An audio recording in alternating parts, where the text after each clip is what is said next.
Hello, welcome back to Trailer Trash. You know what I like? Oops. You know what I like? World War One. Wait, no, I don't. World War One in cinema is fascinating to me. That's better worded. In fact, I still haven't seen 1917. Is that what it's called? It looks really cool though. It looks amazing. I saw a bunch of shit on like how they filmed the like continuous shot look. It wasn't actually all a continuous shot, but it was meant to look like it. Much like Birdman, which is also fun. You know, that kind of shit's interesting to me, and also World War One is fascinating to me. And much like video games, you get kind of an overrepresentation of World War Two, but you don't get a lot for World War One. But what you do get is really good. Like 1917 again looks good. All Quiet on the Western Front, great movie. Both iterations I've seen, amazing movies. And so this one we got called Before Dawn. Oh, and it's the second official trailer. So I really just really slacking on these. Let me tell you. What did I think would come from the choice to leave home? Hold up. Photograph. 3, 2. It wasn't this.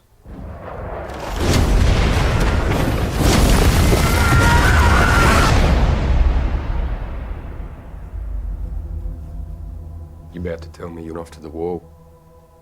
You better be bloody careful. Stand to! So how do you boys want to go there? Bullet, shell, gas? I'll be going home, thank you very much. War's not going anywhere. Trust me on that front. And that's always the interesting thing about, especially World War One films or World War One representation media, it is always the gloom and doom of war, which is also what I find interesting. Like World War Two somehow has been made into kind of a semi-glamorous kind of thing. Not glamorous is a strong word, but you know, it's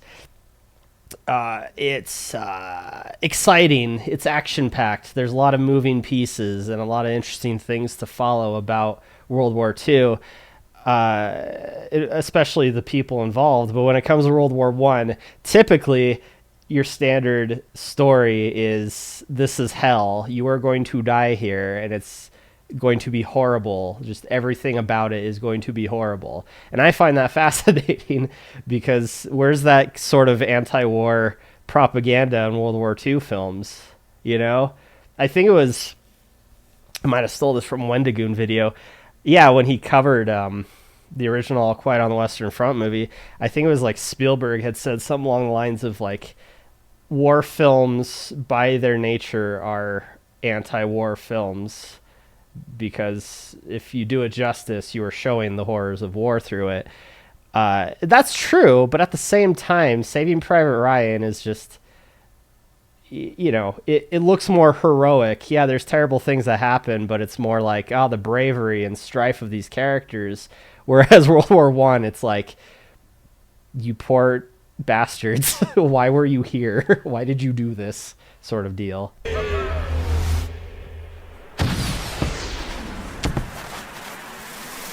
Safety off now, lad. They're going to push the army north to end the war.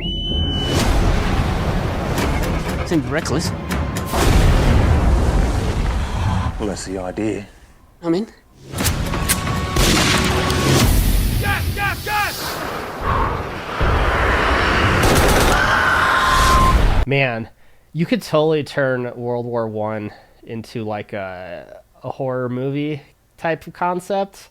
That's actually, I mean, again, that's kind of the original All Quiet on the Western Front. It's more of a horror movie than it is like an action war movie by today's standards.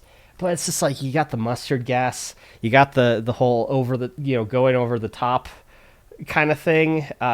Just the horrible living conditions. Yeah, didn't they do that with, is it Amnesia? Did they do an Amnesia sequel that takes place in the trenches or like a bunker in World War One?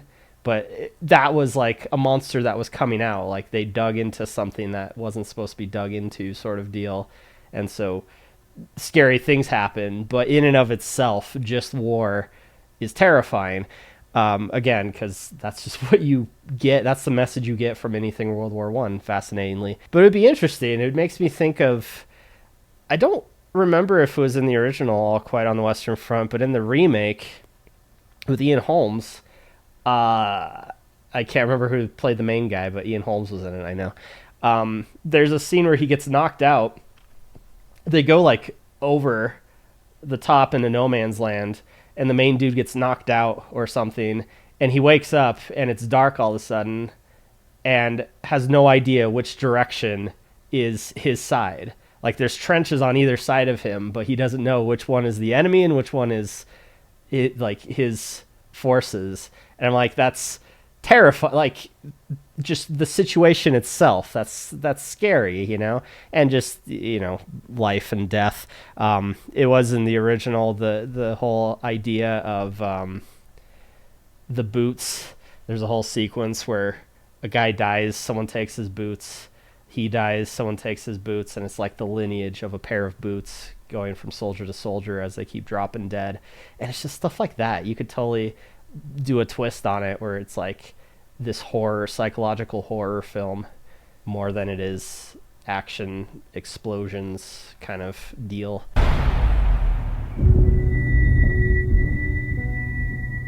Really thought we'd be home by now. What was it all for? Come on! You'll put us all in danger if you don't cut this hero shit. This is your fault!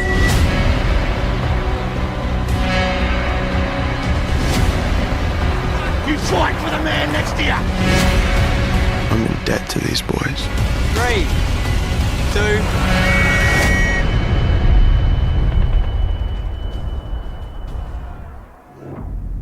1.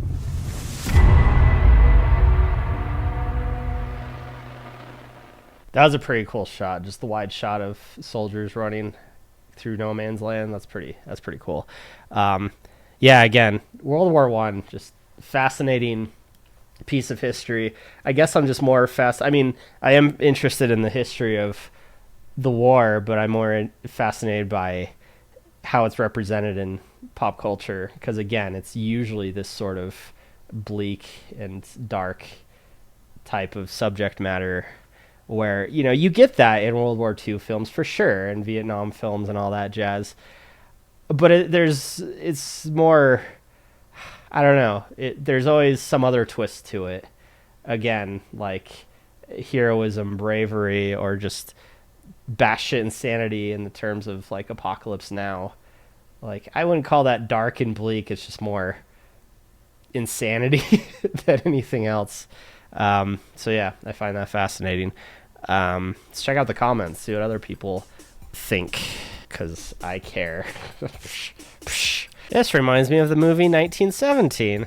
Gee, I wonder why. Yet more repetition of the life in the trenches during World War I trope. It's like turning historical wartime tragedy into a modern popcorn or propaganda franchise. That's pretty much what I was saying. But I find it more interesting than I find it, I don't know, disrespectful, I guess, which is where this person seems to be coming from, turning historical wartime tragedy into modern popcorn franchise. I don't know what that means, but what I do know is that shit gets me interested in the actual history of World War I, as I've said, and also just where there's that connection between World War I and this complete bleak hopelessness of war, and why that's always the message.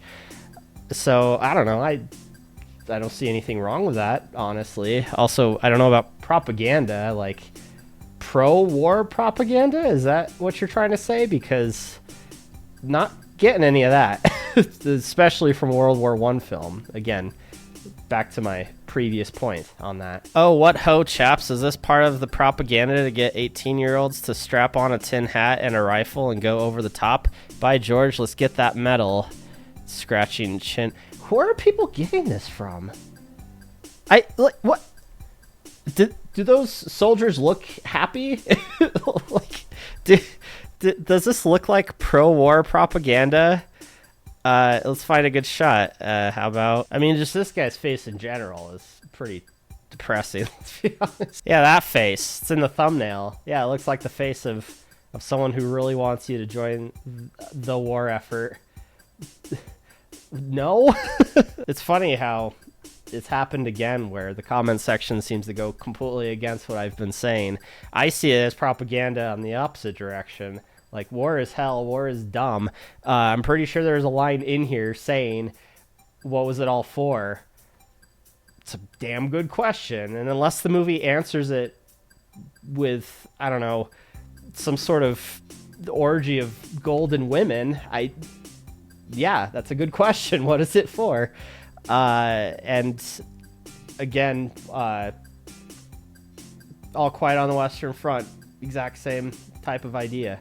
It was more to show that war is a terrible thing and you don't want to be in this situation. Look how miserable all these people are in this situation. Again, never saw 1917. I'm just going on based on these two movies about World War I. That seems to be the message, overall message. 1917 I haven't seen, so I couldn't tell you what the message of that one is about. Isn't it basically like Saving Private Ryan, where they just send one dude out to save another dude? And that's like the whole plot. I don't know. Again, I gotta see it again because I'm fascinated in just World War I history in general. It's crazy shit.